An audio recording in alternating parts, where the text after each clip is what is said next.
1 second while I get myself organized here. Multi-streaming, just checking I actually am multi-streaming and that it's all working out. The meditation's coming, we'll be there in a minute. Just have to check. I think I'm getting better at getting in the middle of the frame on Instagram. Hi, Anne. Let's see. Just checking Facebook. Nearly there. Okay, looking good. I'm looking a bit yellow. I think I can fix that now. That's made it worse. There we go. All right, good. Hi, Marnie. I've had time to say hello to people with all this multi-streaming. So complicated. Right. How are you? Good? Are you well? All well? I hope so. It's all right if it's not. I mean, it can't be good every day, but I hope it's well for you. Right, time for a bit of meditation. This is just a chance to meditate together. It's not a class. It's part of the further emergence work I do. I'll explain all about that when we're finished the meditation. If you're used to meditating, if you're an experienced meditator, that's brilliant. Can you hang on for a minute while I explain what I do, just for the benefit of people who are new to meditation? Because I've discovered that people are embarrassed about not knowing how to meditate. That's just based on what people say to me. It's almost like you read the word meditation, you should just automatically know how to do it. Okay, so this is for people who are new. All right, this is just what I do. There's lots of different styles of meditation. This is just what I do, and I've been doing it for years. So for me, it starts with why I would meditate. I'm trying to connect to a part of me that I connect to every night when I'm asleep. Not the dreaming bit, the bit after dreaming. So I'm dreaming, and then I drop out the bottom of dreaming into deep dreamless sleep. And when I'm there, I've got no thoughts, I've got no body, I've got no country, I've got no stories, I've got nothing. I only have me. Like, I sort of cease to exist in the way that I normally register my existence. So that sounds terrible. That sounds like death. But I love going to sleep, and when I wake up in the morning I feel refreshed. So some part of me knows that that's a good place to go to, and that's the place I want to go to when I'm meditating. I just want to do it consciously. So straight away, if you're new to meditation, don't do this lying down, because you'll either fall asleep or you'll battle sleep, which is just kind of counter to the kind of the point of the whole thing. So yeah, sit up. You don't have to sit in a lotus position or anything like that. I'm just sitting in a chair, so you can sit in a chair, and it just make sure it's not too comfortable. Like, it's not a super comfortable chair that you're going to possibly fall asleep in. That's kind of, yeah, you're into that realm again. So as I say, I've got no thoughts when I'm there. My mind can't seem to get to this place, so I have to figure out a way of kind of parting the curtains in my mind to get into this place, this meditative place. So what I do is I just make a deal with my mind saying, hey, can you just stop thinking for the next 15 minutes because I want to meditate? And at this stage, my mind is pretty much on board for that. So it goes, yeah, okay, let's do that. If you experience resistance from your mind, then you need to give your mind the sorts of things that minds like, you know, thoughts, concepts, ideas, that kind of thing.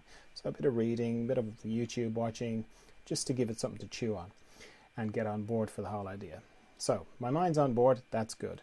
Next thing is to stop thinking. Surprisingly, that's quite easy to do. It's easy to stop, it's not easy to hold it. So regardless of what I'm thinking about, the content of my thought, you know, what I'm thinking about, the structure of my thought is always the same. It's always pictures and sound. So if I turn off the pictures and I turn off the sound, that's it, I'm not thinking. And as soon as I do that, I'm into the practice of meditation. Now, the practice of meditation runs parallel with the intention. So my intention is to go to this deep, mysterious, profound, still, trying to think of all the other words that are used to describe meditation, Zen-like place, okay? The practice of meditation starts when I stop thinking, so I turn off the pictures and I turn off the sound. Then a little bit of time will pass and I'll discover I'm thinking again. So I'm like, oh, I'm thinking again. I turn off the pictures and I turn off the sound, I stop thinking again. Then a little bit of time will pass and I'll discover I'm thinking again. Oh, I'm thinking again. Turn off the pictures, turn off the sound. Then some more time will pass, I'll discover I'm thinking again. turn off the picture, and so on. That's the practice of meditation. Every time I discover that I'm thinking, I bring myself back to not thinking. Okay? Now, I kind of highlight that difference because it's quite easy to get the misconception that if you're meditating properly, you shouldn't be thinking at all, which is not true.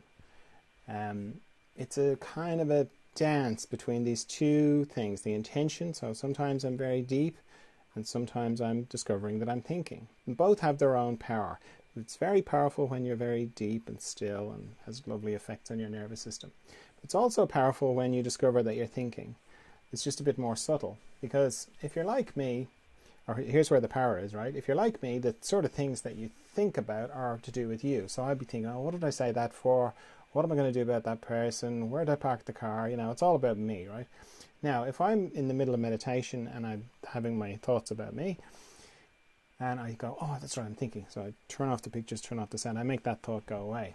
Indirectly, what I'm saying to myself is, you know that thought that you were just having an instant ago, that you thought was you and you were that thought and you were sort of wrapped up in it? Well, you just made that disappear. So you're not that thought. In fact, you're not any of your thoughts. You're something else.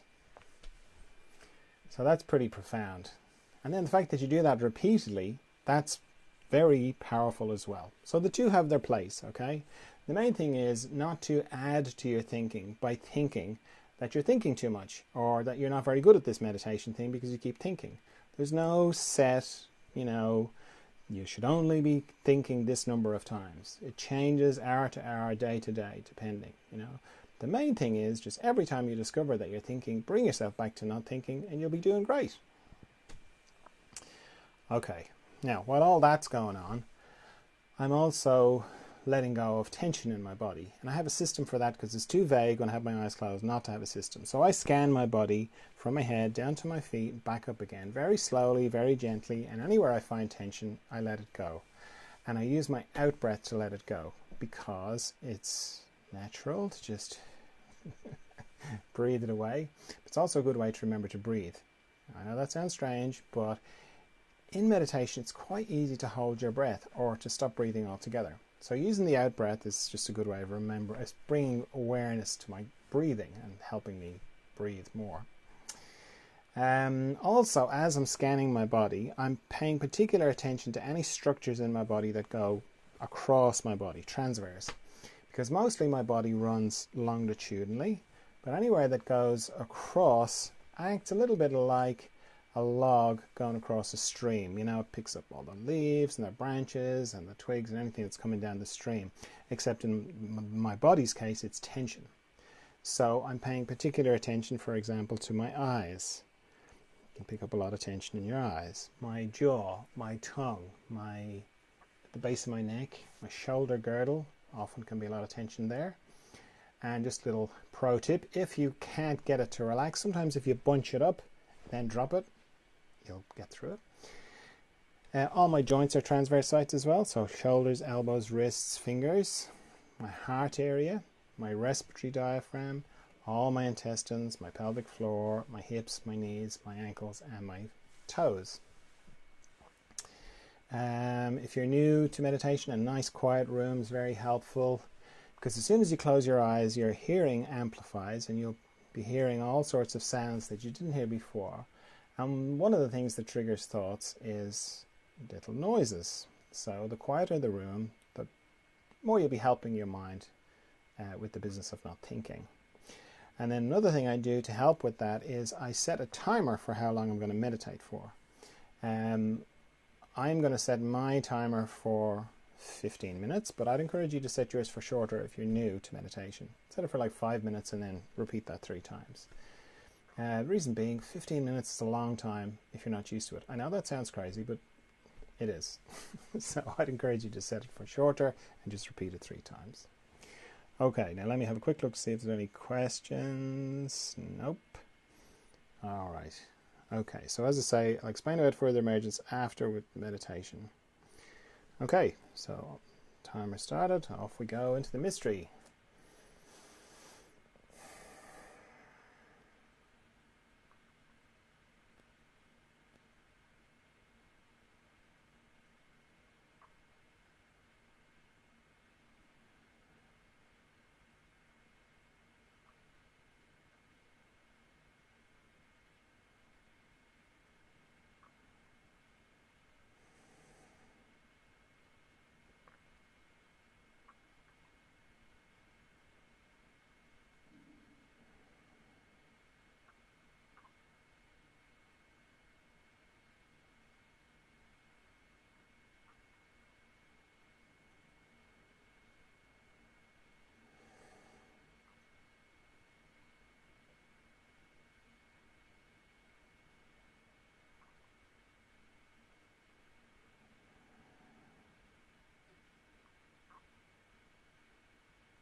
Right, so if you feel like you've gone very deeply inside yourself, then take a bit of time to come back from that, if you feel like you need to, before you open your eyes. Or if you feel like you can hold the inner space and the outer space, just open your eyes. If when you do that you feel like you've lost the inner space, then you can just close your eyes again, reconnect. Oh, there it is. Open them again. Oh, lost it again. Close it. You can use your eyes like a valve to equalize the inner space and outer space. So as I said, these meditations are part of the further emergence work that I do. Further emergence is to do with growth, really inner growth. Your body grows when you're a child and then you become an adult and it kind of stops, but we keep growing on the inside, in consciousness you could say. And just like when your body was growing, you would have went through periods of accelerated growth, sometimes they're called growth spurts. Same can happen on the inside, and that keeps going for the rest of your life. And when you're going through a growth spurt on the inside, even though it's a naturally occurring thing, just like it was when you were in your body, it can be painful, like it was in your body. It can be disorienting. It can be misidentified as like, oh no, there's something wrong. And so it can just be weird and unusual. People describe it in lots of different ways. I've been through it myself many times, and I've worked with lots of people going through it. So it can be like feeling of, sometimes you can just feel like you're stuck, you're blocked in some way. Sometimes it can be physical symptoms. You can have nothing serious, like nothing life-threatening, but debilitating, like the pause button has been pressed on your life. Sometimes it can be, you wake up one day and your life you just don't recognize it. You're like, feel out of place in your own life that you have created almost overnight. You don't feel like you fit in it anymore, or it just looks strange or alien. Or, everyone, one day everybody used to relate to you and you related to them and they related to you and you could all understand each other, and then the next, it's transitioned into nobody gets what you're talking about anymore and everyone thinks you're a bit nutty. That can be another way it can show up. It can be just an internal feeling of acceleration as well. That's another way it can. So, yeah, these meditations are part of what I do to help with that, because understanding and being familiar with your inner space is very helpful in the process. And then I do a Zoom group. I facilitate a Zoom group every week on Fridays. That's a chance to meditate a bit more deeply, a bit more in depth. It's a chance for questions and answers about the process. It's very helpful to see other people who are going through it as well, or to connect with other people who are going through it as well. Because it helps with that feeling of isolation, like, oh, there's something, it's just me, no one else gets it. And you kind of go, oh, okay, I'm not just on my own with this. And then I also work with people one-to-one. That's a combination of talking, and then I do kind of distant, behind-the-scenes work with them as well at the same time. And that all helps with it as well. So yeah, if that sort of resonates with you, then you can follow along on the different channels. I'm on Facebook, Instagram, and YouTube, all under Further Emergence. Search for Further Emergence and you'll find all that. Or you can go to the website and have a look at that, read a bit more about it there, if it, as I say, resonates with you. Or if you just like meditating, great, just do that. Okay, so thanks for meditating with me, and see you tomorrow for some more meditation. Bye.